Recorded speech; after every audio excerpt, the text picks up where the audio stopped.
Hello, viewers. Welcome to a special edition of Conversation with the Love Crusader. I am Emmanuel Abayoje, and I'll be standing in for the Love Crusader. And as well, I have two very honorable guests with us. We have Reverend Joseph Oko, as well as Deacon Femi Oshifuye. And we are in the men's room. This is a circle of the men, gentlemen, to have conversations around love, life, and relationships. Before we go into the topic for the day and have our conversations, we just want to remind you, our viewers, to please like, subscribe, and share our conversations with your family, with your friends. As the Love Crusader would always say, you might be saving someone's relationship just by sharing. And of course, you can always find us on all the common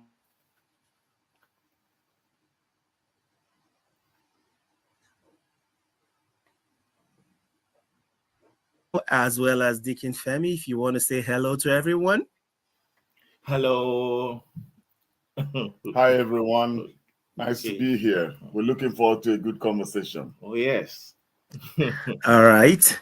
So, just for full disclosure, both of them are my brother-in-laws. So I'm very happy to see.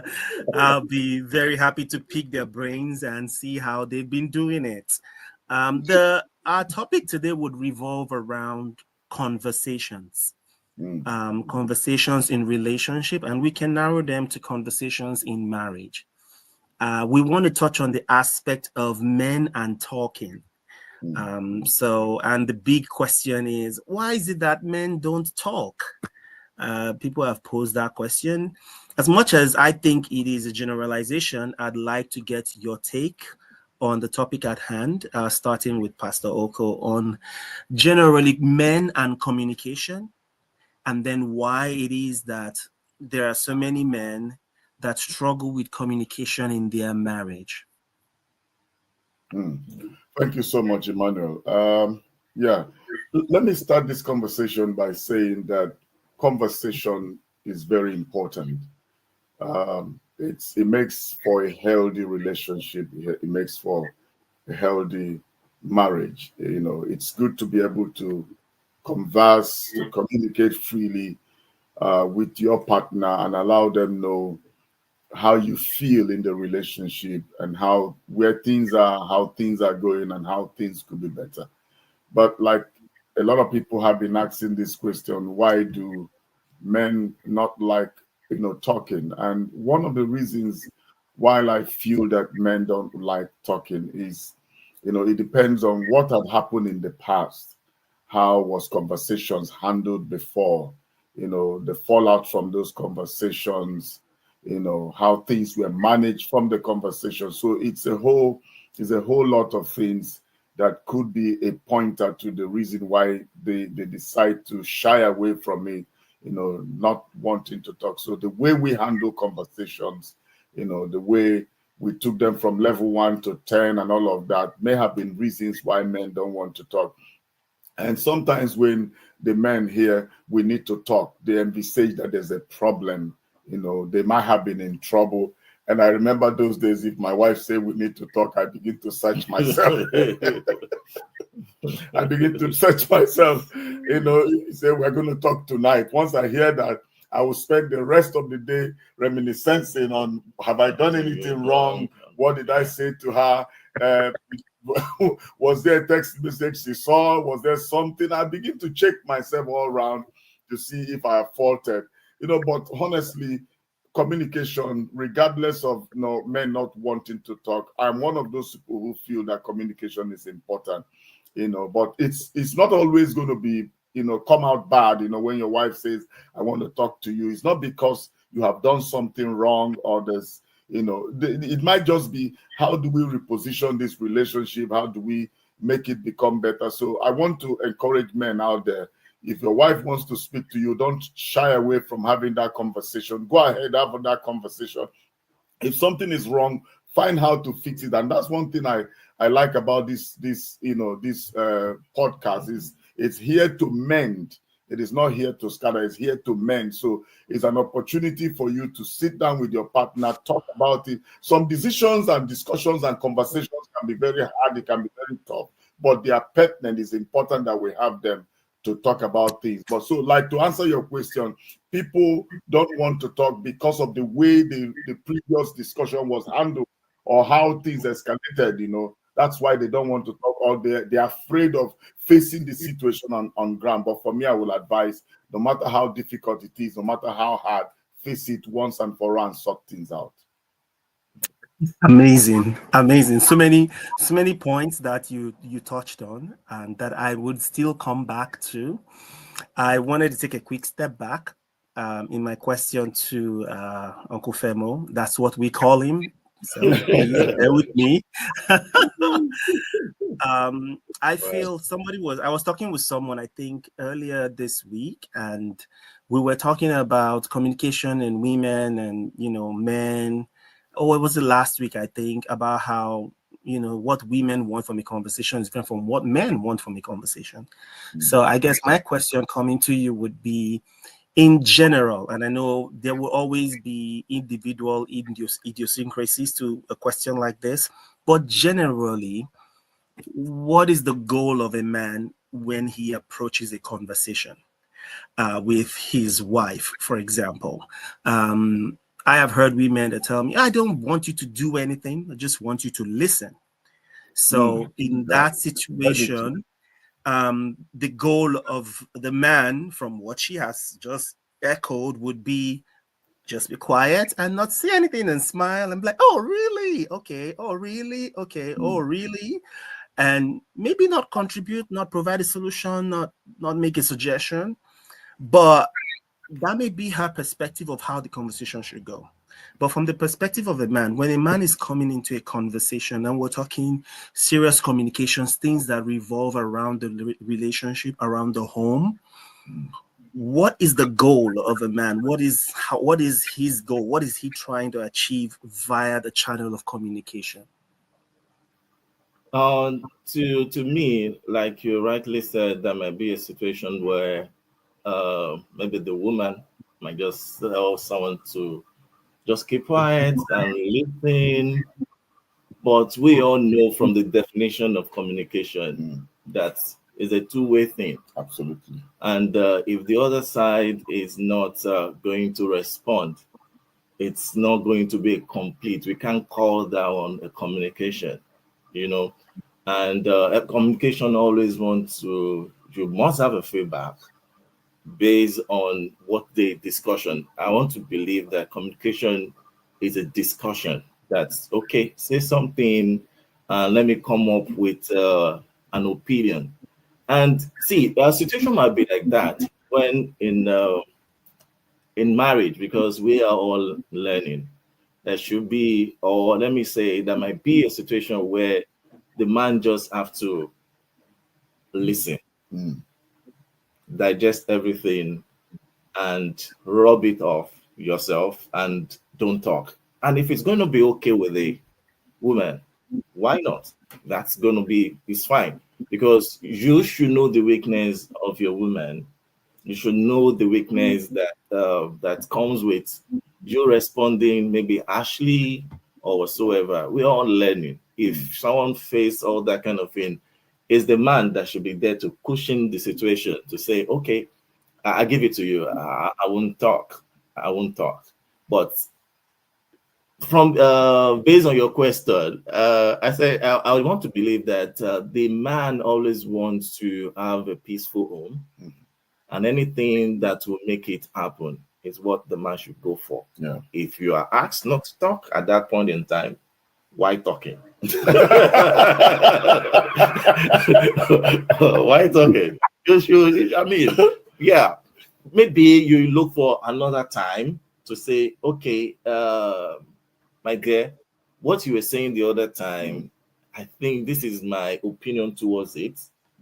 And maybe that time she was saying something, and for her to just come up and say, no, you shouldn't say anything. Yeah. Maybe she just don't want you because you are not in the situation, or what she's trying to report to you you were not there, and I think it's the right time or a good thing for a man to just chill and don't talk and look for a better time to respond. Maybe and look for when she's something hearted, and you now bring it up to say, see, this is what I feel. And yeah, it might just work out like that. Yeah, we want peace, and we always can do anything to have the peace. Yeah. So for a lot of men, the goal of communication, you would say, is to achieve peace in the home and the relationship. Yeah. For some people have echoed to me that for a lot of men, it seems also that the goal of communication is to have like an action item, is to do, is to solve. It's almost as if, what's the point of talking about it if we are not going to do anything about it? I don't know if you echo these same sentiments, Reverend Oko.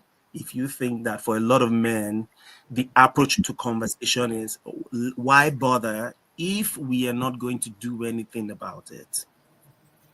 Yes, I think the essence of communication, between couples is to find a way of solving a problem, is to chart a new course to, sort out things that might become, problem in the future or is already causing problems. So if you have that conversation, there should be an action plan and a follow-up on that action plan. It's like having a meeting.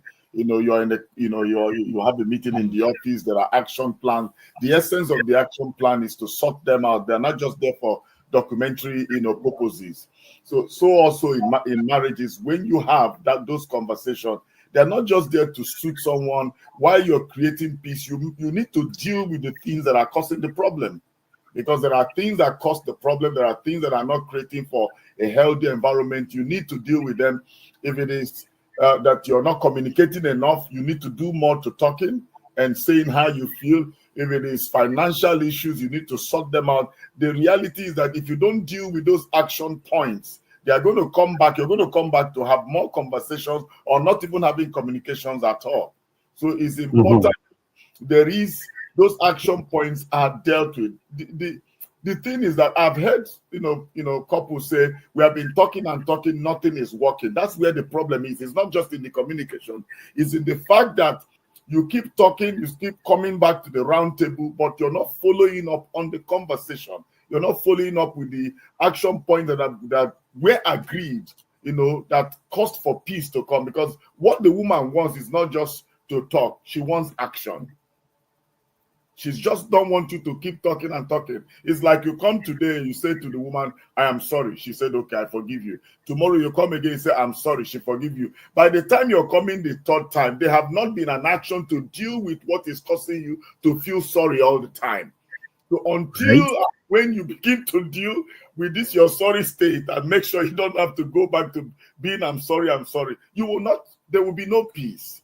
It could be temporary. It could just be for the moment, but you will keep coming back to square one. So deal with the action point, do a follow-up with the action point, and then let there be peace.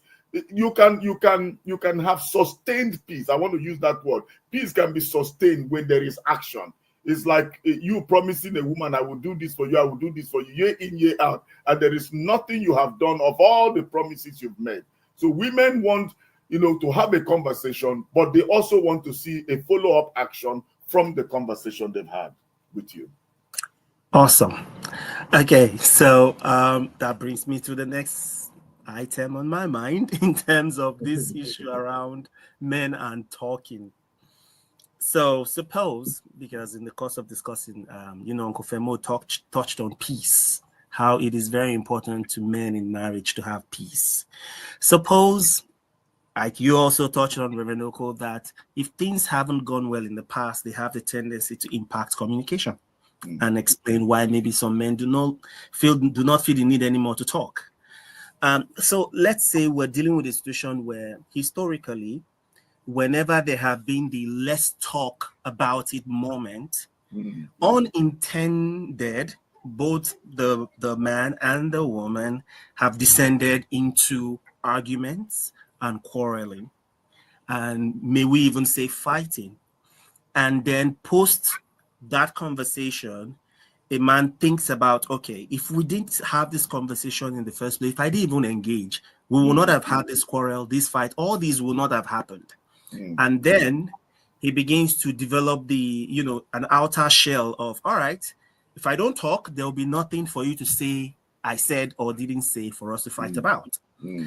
How do you encourage that man to now try to open up again, knowing that in the past, even if it was not the intention of his wife, his spouse, to, let's fight, let's quarrel about it, but as the conversations develop, they find a way of descending into that quarrel, argument, conflict that was not the intention. So now we come out of it without solution. We come out of it worse than we were before we even started the conversation. And he is feeling a sense of responsibility for the peace and well-being of the relationship. So what do you say to both the man and the woman, I guess, that are dealing with this situation where, well, I say they are apprehensive about talking. They are apprehensive about discussing issues, deep issues, real issues that are impacting their home and marriage because of the concern that it would lead to conflict and further fighting. Uncle Femo.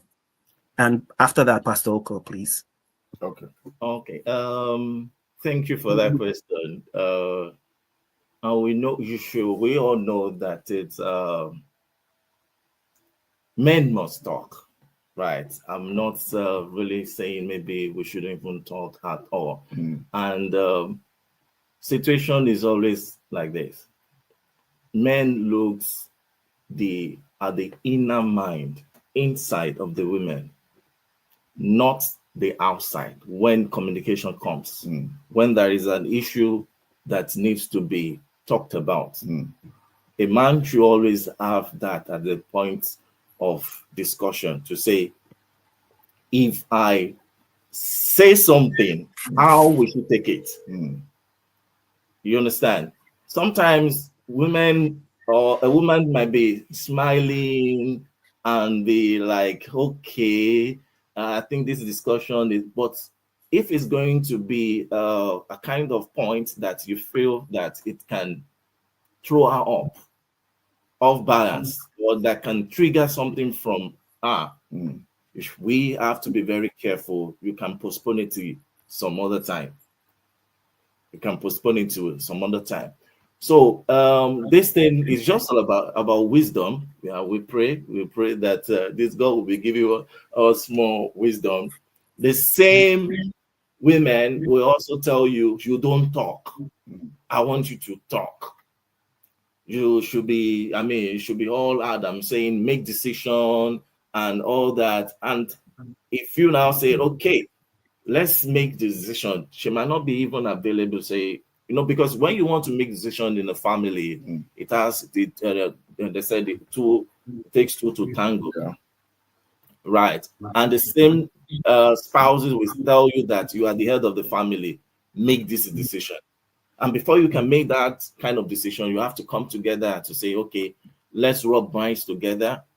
And a lot of time, we have to be very, very careful, because we should always know that men always have this ego. We are egocentric. We have to be to control it most time. I'm talking to the men now to say we have to control it. We should not let it take over us when we are making decisions. And like Pastor said the other time, that when men doesn't talk or we don't talk, it's mostly based on the past experience, history. It's historical that, okay, if I say something like this, and do you know one thing? If a woman wants to trigger something, some women does that. They want to trigger something against you. They say something that they know you don't want to hear about. Yeah, it's a no-go area. They know that you don't want to hear about it, and they still say they know that will trigger you to say something. And they just want. I've seen someone or in film or whatsoever to say, I don't love you again. I don't like you again because you are too gentle. You don't talk. You don't do this. You don't do that. So some people feel comfortable when their men talk and shout and all those stuff. So yes, this is a man. This is so dope. Yeah. I mean, it shouldn't be like that. We should have to balance things, know what to say at a particular point in time. Because, like I said, me, I always want peace. It's just peace. If there is peace in the home, every other thing is minimal. Yeah, I mean, yeah.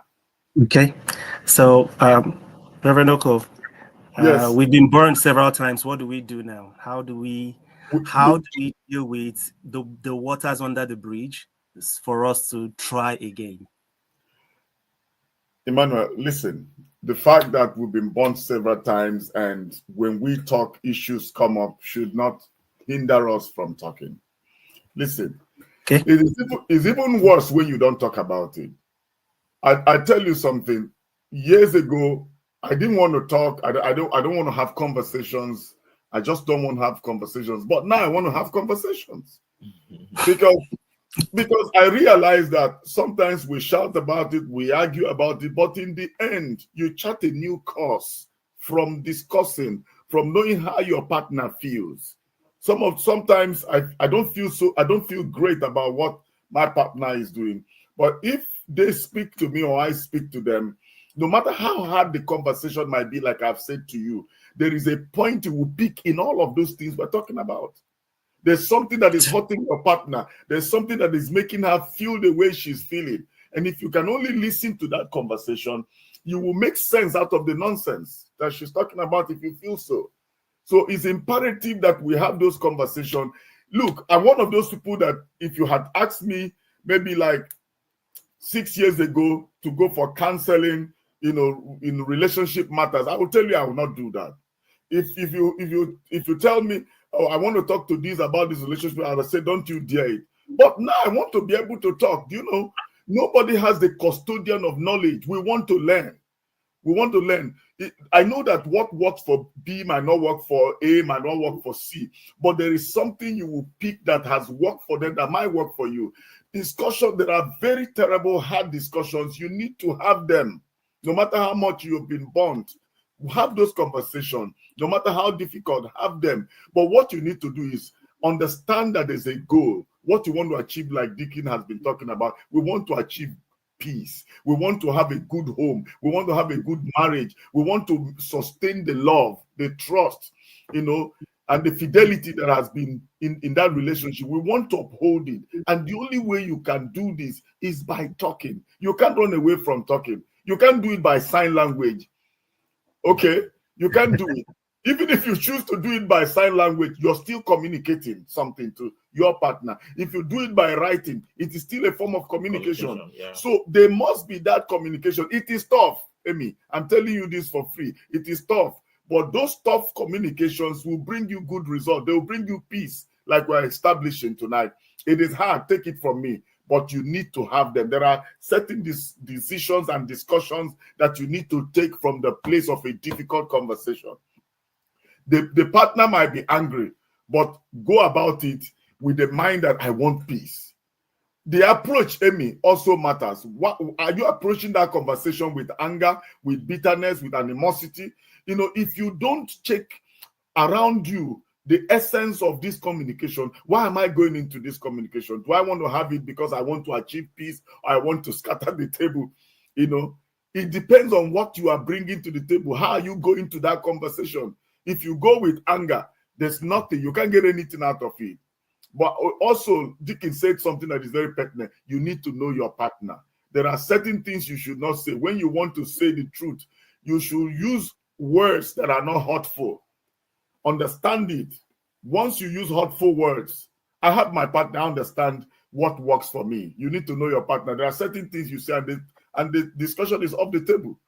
But if you are able to manage the situation, choose your words very well, you're not choosing it out of fear. You're choosing it because you want a perfect delivery of your intentions, of what you want to achieve in the end. So my take on this is, no matter how you've been burnt, have that conversation. It could be very difficult, but it is in that difficult conversation that you get the solution, you get the peace that you need. Yeah.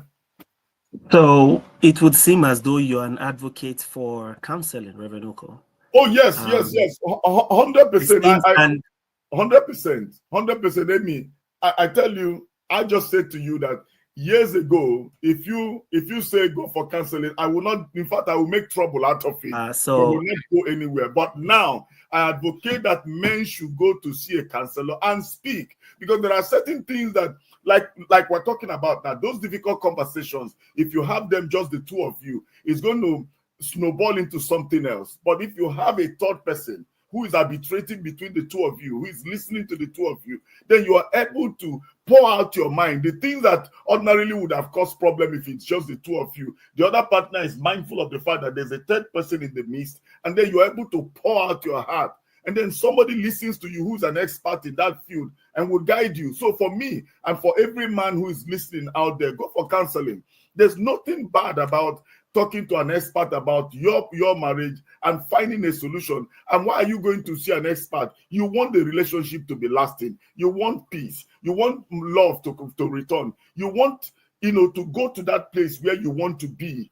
For me, my home is my peace haven. It's a place where I want to, my comfort zone. So I want it to be happy. I want it to be conducive for me. So I will admonish every man who needs to speak, whether to a pastor who is a qualified, therapist, or whatever they be their role, or a qualified counselor. Speak to them. Speak to Christian counselors. They are all over the place on the internet. Just pick up one. Speak to them about what you're going through. They have heard about these cases so many times. They will help you. They will help you achieve peace in your home. Otherwise, maybe you have a friend who you can trust, you have a confidant, somebody who both of you and your wife you respect. Bring him into the fore and say, this is what we are going through. Admonish us, encourage us, advise us, whichever word that fits in. But for me, I'm 100% on the side of talking to someone, because sometimes if you don't talk, you will crazy. So you go crazy. You're going to go crazy, bottling up all of those logs in your mind. I admonish men to talk. I'm one of those people. I won't talk. I will bottle it up. But I did talk now because I want my home to be happy. I want people to be happy. So my take here is talk to somebody, even if it's just. I'm curious then I'm trying to pick on, at the time where you were not in favor of counseling, what were your reservations back then? It was just I was just being selfish about it. It was just, I didn't want people to know, oh, my home is one that people look at it. We are quite enviable. People look at us and say things are going on well. But sometimes we have these disagreements, we have arguments and all of that. And I didn't want somebody to hear about it. It was more of being selfish about it. But I realized that the more you don't talk about it, the more damage you're causing. You want to protect an image that does not even exist. Right. Okay. It's not even in existence. So I had to begin to talk to somebody, and it worked. It worked for us, and it's working. I'm more open because from that conversation, from that counseling, I learned quite a lot. It took quite a while, but I thought I knew it all because I'm a pastor and all of that. But the more I went out, the more I talked, the more I learned new things. Like I said, nobody is a custodian of knowledge. You keep learning by the day. So it broadened my understanding about marriage, about relationship, and I'm happy for people to come to me, because as a pastor, people come to me, they talk to me, and I give them advice. So also, if I have any reason to go to a senior pastor, to a counselor, a therapist, I should talk to them so that I can also get help and results. So for me, I will talk to somebody instead of dying in silence. Ogufemo, what do you think about counseling? Any reservations around it?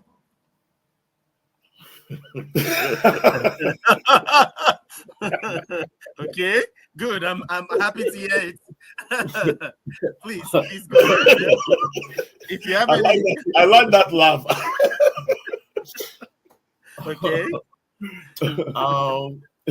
For me, I'm not keen to go for counseling, per se.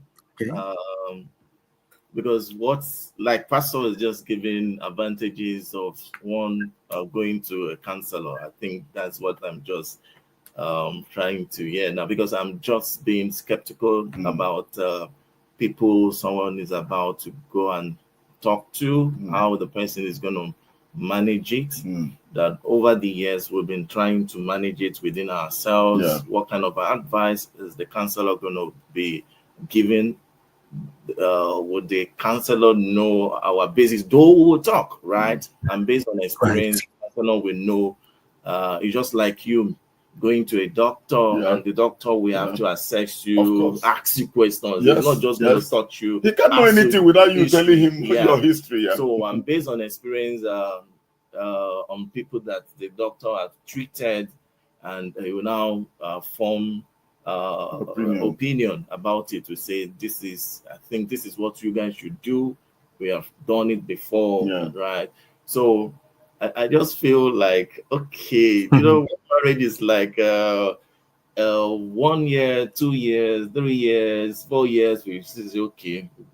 You guys are still new. You're trying to know each other.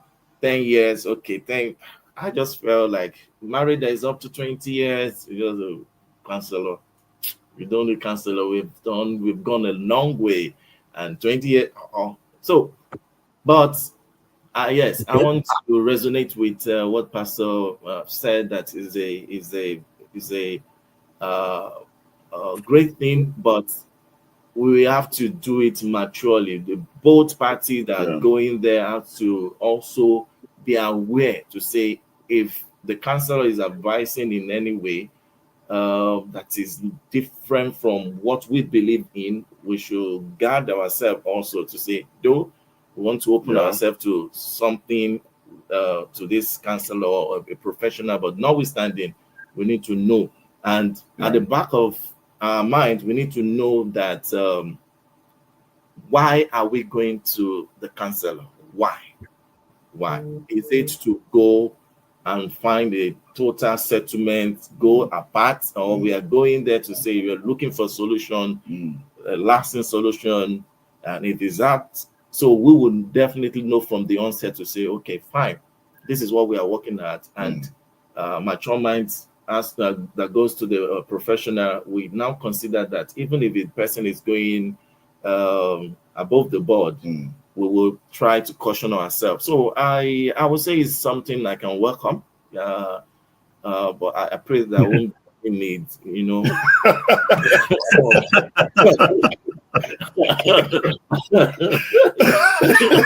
So it's not a bad thing, because what I got to know now is that like one guy I'm following, it's just like, if you don't know something, you don't know it. If you don't know something, you don't know it. And if you need to pay for it, for you to know it, you got to pay for it. So maybe paying for it is now like that, what you don't want to do before, you should do it. That means you are now paying for it, because the end result is what we are looking for, to say you want to have a peaceful home, a lovely marriage, and lovely home. So it's not something I would discard. I think, it's a good thing. Okay. Well, you eventually got there. We got there. Well done.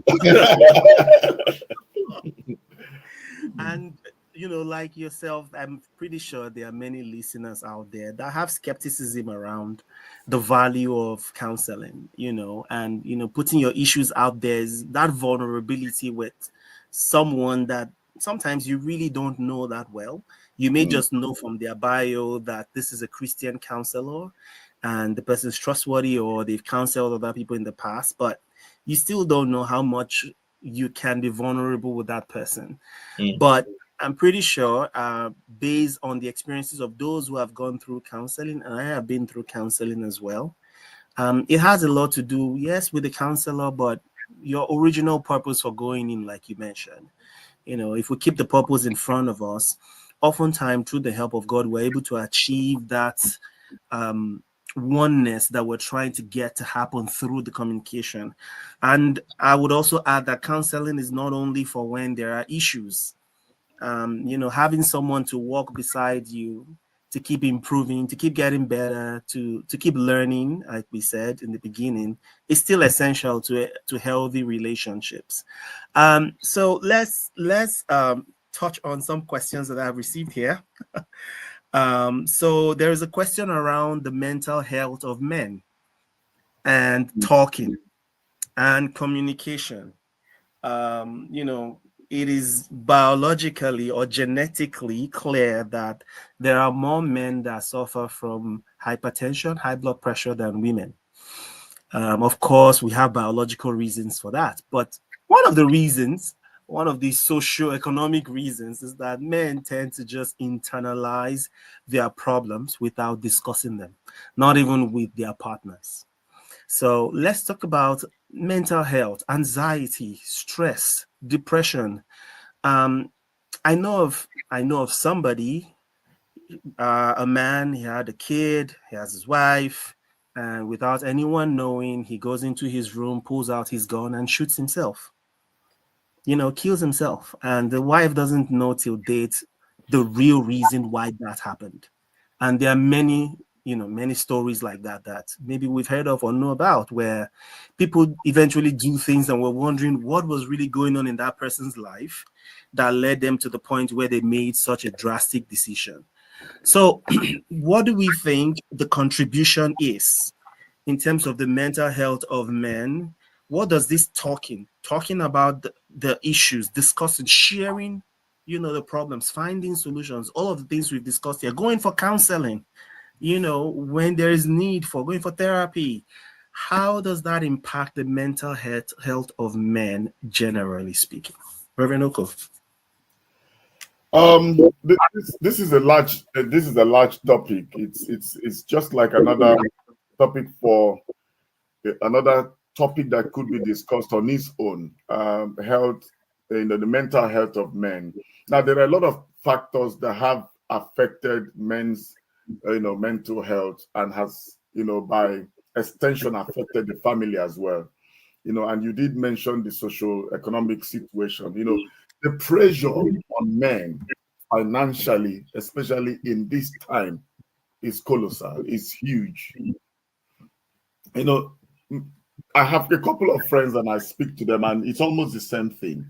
There's a lot of bills to pay. It looks like the bills are even much more than the income. And when you look at this thing, the man is thinking in his head, how do I sort out the cars? How do I sort out the house? How do I sort out fuels? How do I sort out holidays or the plans? There are too many things he's thinking about. There's that financial pressure of the bills. There's pressure maybe from work. And then when you add the pressure from the woman at home, he's dead. He's just finished. And he bottles all of these things up. He doesn't want to talk about his financial pressure because he is the provider. He is the man. He's the head of the home. He wants to be able to do them. He doesn't want to look weak or maybe look like he has failed. He's just bottling all of that financial pressure that he's going through inside of him. He will rather tell his friend, his friends outside, male friends outside, than coming to talk to the home, because he feels he will be criticized, he will be looked down on, he will be insulted, he will be disrespected.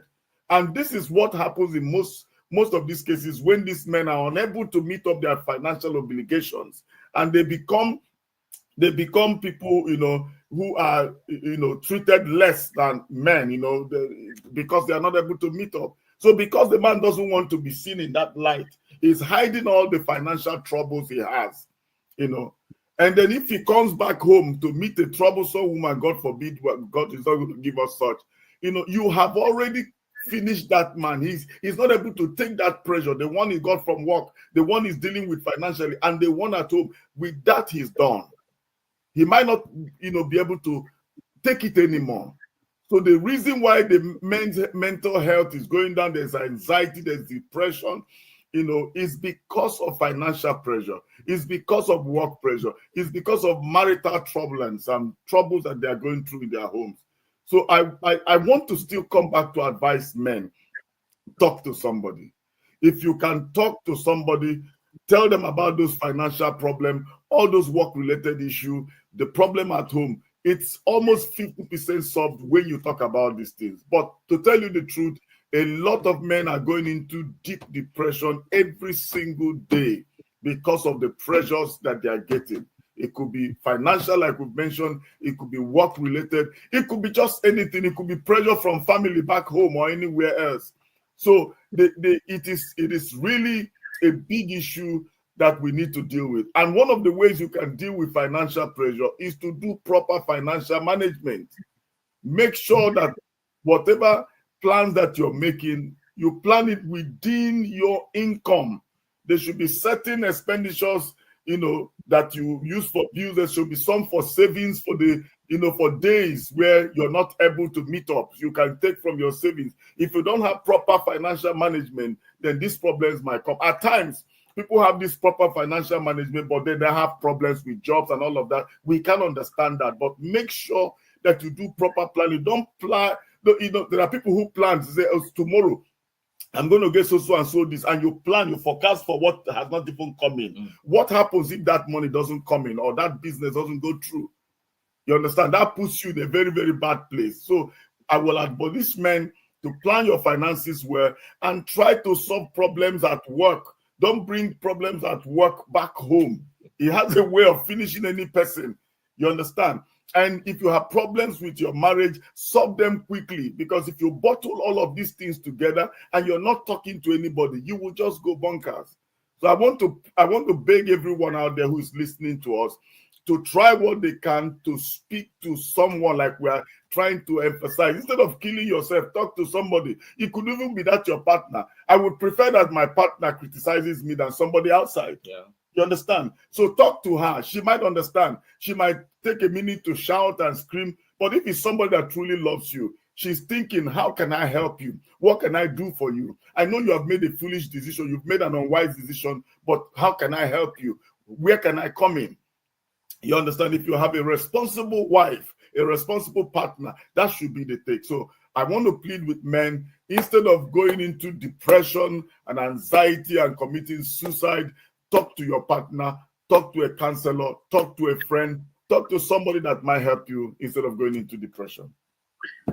Awesome. So, Uncle Femo, my question from that to you would then be the role that our partners play in dealing, in men dealing with the pressures they face. What is the role of a partner, especially as it relates to communication? Because, while Pastor Oko was talking, he talked about talk to someone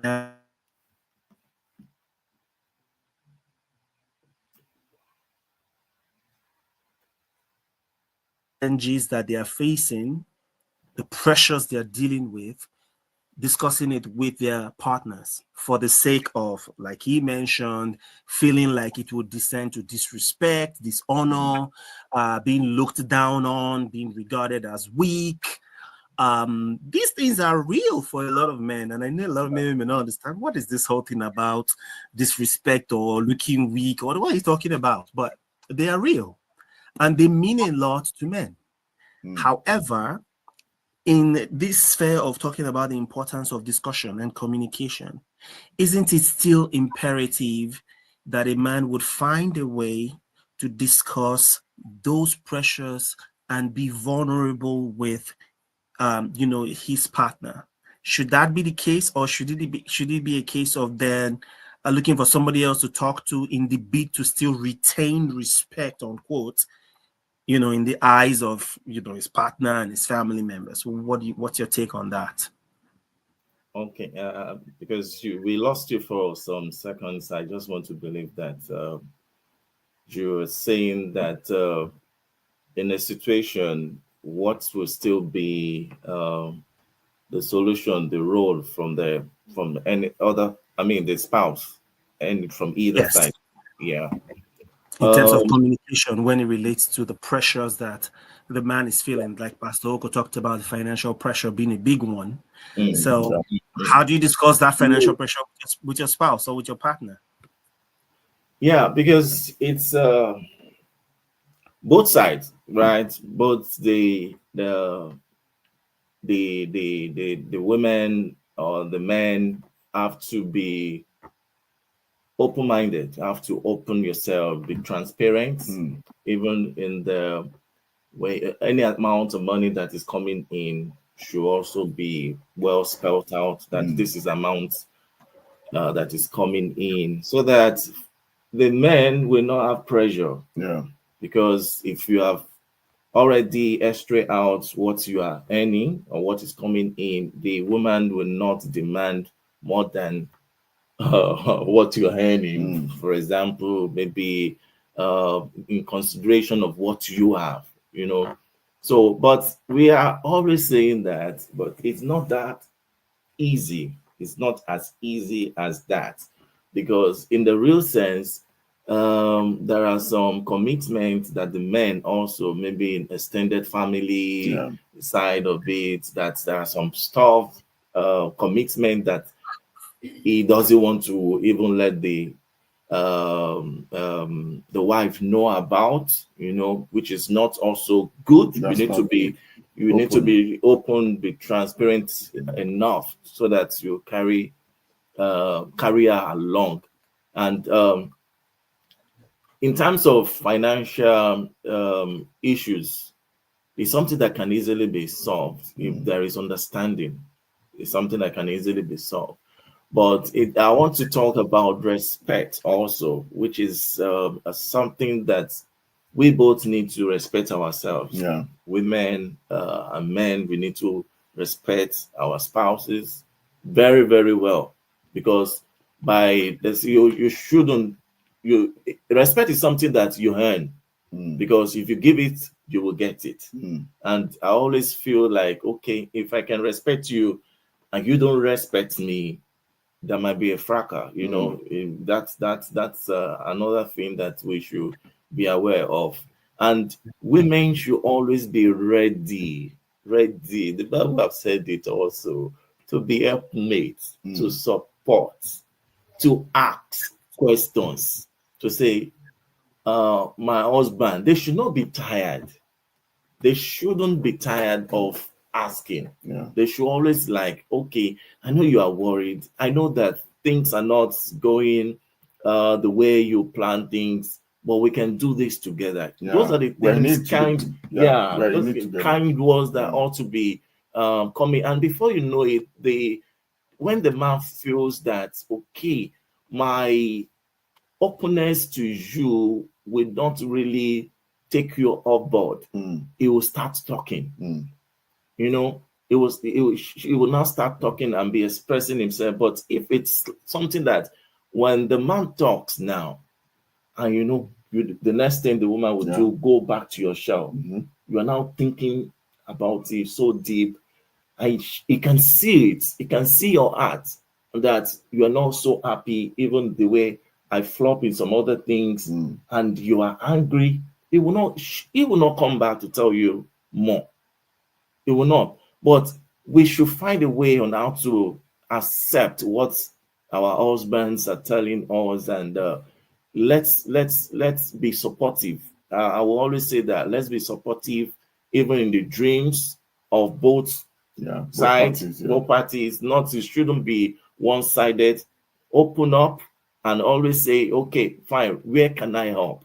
Where can I help? Also, because a lot of things that the men are carrying on their shoulders, sometimes, even this lack of communications that we are talking about, do you know that we are also concerned about how it will be added to the stress upon the wife? If we open up to say, okay, this is what I say, really, but it should, I mean, that should be a channel, a way we can explain that and break things down, and it will not cause any negativity and other stuff.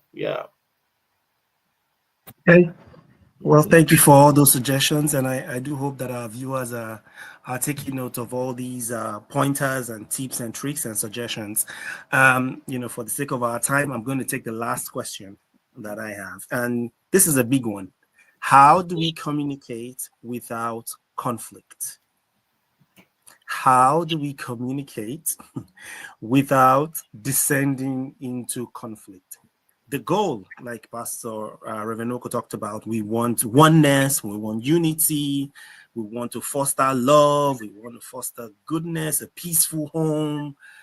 How do we achieve that goal of going from point A to point B without then digressing? Because you really can't control what or how your partner will receive your communication. You may start off talking, very gently, in a low tone, in a very quiet, somber mood.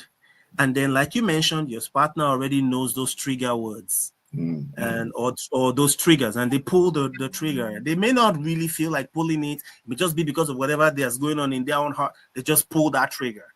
And there you are. You're like, haha, okay. You bring out your bazooka. And here we are setting everything on fire. But that was not our goal. And, over time, that can lead to discouragement. Can discourage people from trying to engage.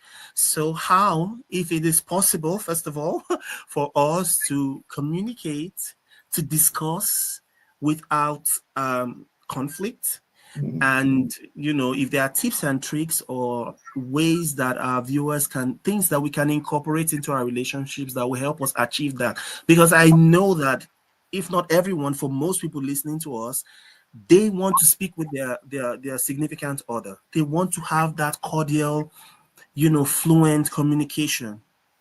But the potential of conflict seems to hinder a lot of people from going all the way, from being vulnerable, from talking about everything that is in their heart. So how do we get from, let's talk about this, to, oh, thank you, that was a wonderful conversation. These are pointers, these are the things we're going to do going forward, and we did not descend into any kind of chaos or conflict. Yes, Manuel, thanks a lot. Firstly, I had mentioned that we should use choice words, be careful of what we say. Another thing we need to do if we want to achieve a good communication and resolve conflicts in the home is to try not to, remind ourselves of the things that have happened in the past. I'll tell you this, I had a counseling session some times ago with a couple, and the trigger for the man was that this woman could remember what happened in 1980, the time it happened, the people that were there, what led to that occasion. She counted everything.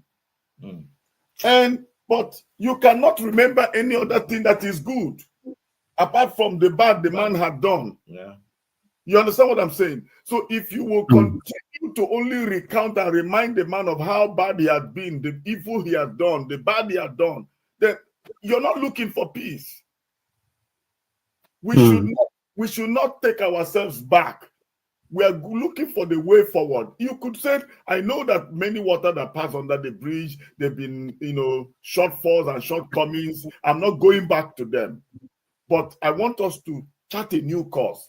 But by the time the woman began to, it took hours, counting everything that happened in the 80s, when somebody was not, some people were not even born then.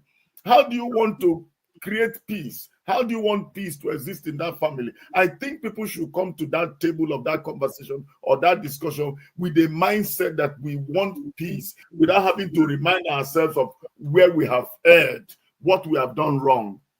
In fact, if we had not done things wrong, we would not have been in that table discussing, having that conversation. We are all aware of what we have done wrong. So when you go back, you are opening up that wound again, and there's no how that conversation can flow. Right. So for us not to go there, just realize that I know that we have done wrong. How do we move forward? The question should be, how do we move from here? How do we move from here? I understand that certain things have not been achieved, certain things have been done wrong, but how do we move from this debacle, from this trouble? How do we move from there? If you don't do it that way and you begin to recount what A had done to B, my dear, you're going to open a lot of wound that will not be covered, within that conversation. Yeah. And that's where couples get it right. Because the essence is that one partner is trying to remind you of how bad you are, to the extent that you are incensed, you don't even want to talk about it. Or even if you're talking, you're angered, you've been provoked, all you want is to break the table and pieces it, and you're not achieving peace at that point. You're becoming aggressive. You know, Right. So my plea will be, when you are going to have a conversation that will bring result, forget about the past, chart a new course, find out how can we be better, how can we move away from here, how can we achieve peace, how can we have a lasting peace. It's one thing to have peace, it's another thing to have a lasting peace. How can we have a lasting peace? How can we not descend into this kind of conflict going forward? You need to find out how to do that. But as long as you keep saying you have been doing this, you are indicting your partner, there's not going to be peace. So suppose you approach the conversation with a heart of, we're not going to dig the past. Yeah. But in the course of doing that, your partner does. You can't control what your partner will do. Yeah. Absolutely. How do you then help somebody to channel that conversation back on track towards achieving peace? Amy, it's actually a two-way thing. Even you yourself, in the course of trying to in that course of that discussion, you can also dive into the past. Yeah. So it's both for the man and the woman. You must be conscious. You must be conscious not to go to the past. And peradventure, if your partner begins to venture into the past, bring her back to the table and say, can I stop you here for a moment? I don't want us to go to this past. I want us to stay on the topic.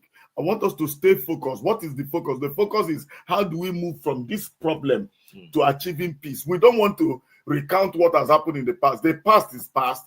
A lot of things have happened. How do we move away from here? You can politely stop them in their track immediately and say, and also stopping them, you need to be polite about it and say, please, love, or whatever sweet name you call them, can we not go this route?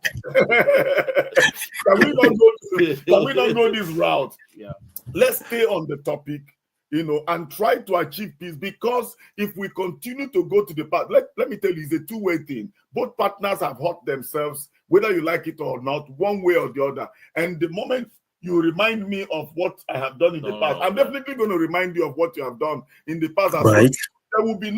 There will be no results then. So to avoid it is to stop it immediately and steady the ship by saying, let's stay on this topic and see the way forward. Let's talk about it. You understand? Especially if the past had been dealt with, except if the past was not dealt with. Emmanuel, that's another topic. Yeah. If the past has not been dealt with and it keeps coming forward, I will implore you to deal with the past. Do you understand this? So that's another aspect to it. If the past was not dealt with, if there wasn't any healing, if there wasn't any closure, then that past will continue to raise its ugly head, and it will affect even the peace you want to achieve. So in that case, you might need to pause for 1 minute and apologize if you're wrong. For me, to say sorry is not the hard meal. I can apologize like 1 million times. But the reality is that after the apology, sustain it. Make sure you don't go back to the things that make you to apologize all the time, like I said earlier on. So deal with your past if need be. Otherwise, what I would say, don't go there, because it's going to open a lot of can of worms. As if that past was not dealt with, deal with it. But if it was already dealt with, don't remind yourself of the past, because it will only elongate the problems. That's what we are saying. So the answer to your question is, always stay focused on the topic. Don't go to the past. So, Uncle Femo, we are staying focused on the topic, but there are still those triggers that, your partner, whether male, whether the man or the woman, know how to pull up that can derail the conversation. But you're trying to stay on topic. How do we still, even with staying on the present issue, we don't agree on how we should proceed? Yeah, you're seeing it this way, I'm seeing it that way. And of course, there are a lot of men who traditionally believe it doesn't matter how you see it, stick with my way and my way only. Whether my way is even good or bad doesn't matter. It's my way. I'm the head of the home. Stick with my way only. I know that triggers a lot of conflict for many relationships, this thing I've described now. Yeah. But let's just say there is division. There is, I want to go left, you want to go right.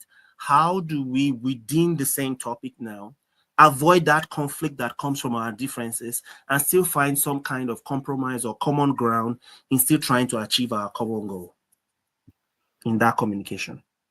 Okay, I will have settled with what Pastor said, because that thing is really, really, really trigger things when you call upon referring to what you have done wrong in the past, seriously. And for me, if we really want us to solve things, please don't prepare me to say, I would like to talk to you in the night when we come back. Because I'll wake you in the middle of the night. I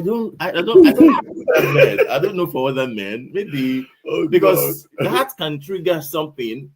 Let's say we are not in good times, and we now want to agree to say we are going to meet. So what I've forgotten, because for me, I always try to forget when we solve issues. I try as much as possible to forget it, and that's when we are talking, or maybe we're having some communication, I can't remember that. It's not like I can't remember other things, but that particular something, because I prepare my mind, I want peace. I would say, and it's now another negative reaction that I will now receive from my spouse to say, you can't even remember what you have, but protecting myself from negative things that has happened. I've moved on. But it's not the way she is going to be looking at this stuff to say, you can't even remember that. So for me, our partners, like Pastor said, that we should deal with what has gone wrong. We should deal with them and let bygone be bygone and move ahead. And that's my own way of doing things, to say, I don't want to even refer back to something that's happened before. And it's working for me. My emotional and my mental stuff also is working for me in that light, because I don't want to remember things that the past things that we have already settled. And if somebody tell me I will not do this or I will do that, and we have settled that, okay, let's agree on doing this, I want to come back to say, based on what we have agreed, let's move ahead on it. Because coming back to things again like that, I don't know, it's a trigger for me to say, come, something we have gone past this. And like what I may mention, don't call me to say let us talk. Then I will go to my archive and start looking for what have you done wrong in the past. Especially if you are giving notice, we're going to talk. We are going to talk. You start checking. And we are not in good time. Let's say we are not in good time, and we are not saying we're going to talk. So you start researching. But just sorry, this is a serious thing. We shouldn't be laughing about it. Just drag me. Let's talk and let's go to somewhere. And yes, the next thing we're going to have solution. Because I've not prepared myself for anything, and we are coming to, and based on that meeting or communication, we're going to have solution. And absolutely, okay. Well, thank you so much. Thank you for such a wonderful time, Reverend Oko and Deacon Femi. Thank you to our viewers for spending the time with us. We are out of time. It's been a fun conversation here, just discussing with the men and getting the man's perspective on issues around communication in relationship. Communication is key. It's very important.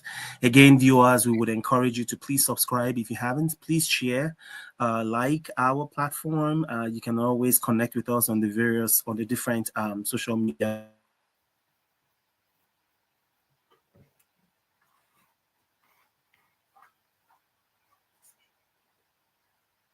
God bless you.